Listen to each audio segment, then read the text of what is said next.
C'est une forte consommation de devises enregistrée au second semestre de l'année en cours en République démocratique du Congo. 183,5 millions de dollars consommés, note le comité de politique monétaire de la Banque centrale du Congo. Dans ce contexte électoral qui se veut sans ingérence extérieure, le financement du dit processus est la principale cause de cette consommation.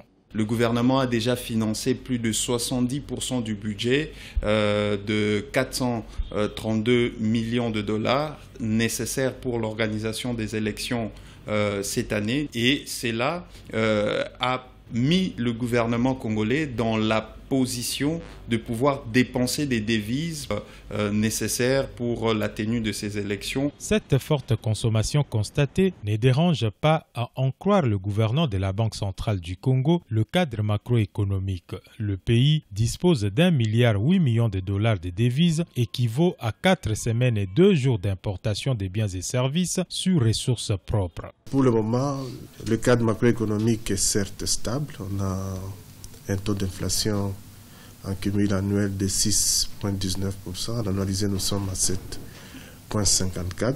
À quelques semaines de la tenue des scrutins du 23 décembre, il faut s'attendre à plus de consommation de devises quand on sait que le gouvernement doit encore payer 30% pour compléter l'enveloppe des élections qui s'élève à 432 millions de dollars. Cependant, la stabilité de la monnaie nationale, malgré la forte consommation de devises, est un signe de la maîtrise de l'inflation selon les analystes.